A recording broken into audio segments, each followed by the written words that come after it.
আসসালামু আলাইকুম ওয়া রাহমাতুল্লাহ। শুভ সকাল, সকলকে সকালের মোবারকবাদ। রব্বুল আলামিন সুবহান আল্লাহ তাআলাকে অসংখ্য ধন্যবাদ, তিনি আমাদেরকে সুস্থ রেখেছেন, সহি সালামতে রেখেছেন। অগ্রিম ঈদুল আজহার শুভেচ্ছা রইল।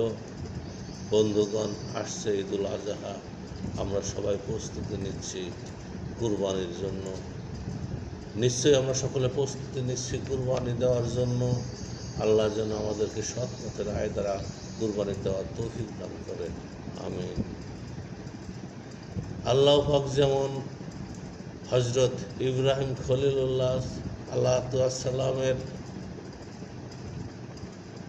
মাধ্যমে হজরত ইসমাইল আলাইহিসসালামের যে ঘটনা, সে ঘটনা থেকে মানব জাতিকে মুক্তি দিয়েছে, তা না হলে তো আজ মানুষই কুরবানি হতো, আজ আমরা যে কেউ কুরবানি হতে পারতাম। আল্লাহকে অসংখ্য ধন্যবাদ যে মানুষকে তা থেকে মুক্তি দান করে পশুর উপর বা পশু দিয়ে সেটা পূরণ করা হয়েছে।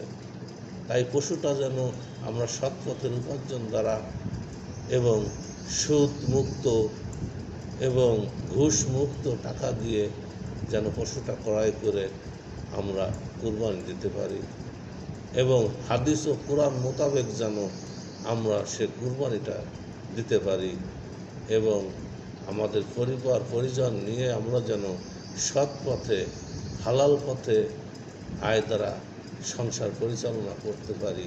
এই জন্য মহান রব্বুল আলামিন সুবহান আল্লাহ তাআলার কাছে আমরা সাহায্য প্রার্থনা করি। নিশ্চয়ই আমাদের চেষ্টা থাকতে হবে, বাদ বাকি আল্লাহ আমাদেরকে সাহায্য করবেন, ইনশাআল্লাহ সাহায্য করবেন। যাই হোক বন্ধুগণ, আজ এ পর্যন্তই। কথা যেমনই লাগুক আমাদেরকে জানাবেন, তাহলে আমরা বুঝতে পারবো কোথায় ভুল হচ্ছে, কোথায় ঠিক হচ্ছে, কোনটা ভুল কোনটা ঠিক। আসসালামু আলাইকুম ওয়া রাহমাতুল্লাহ। আবার দেখা হবে কোনো এক সময়। ধন্যবাদ। আসসালামু আলাইকুম।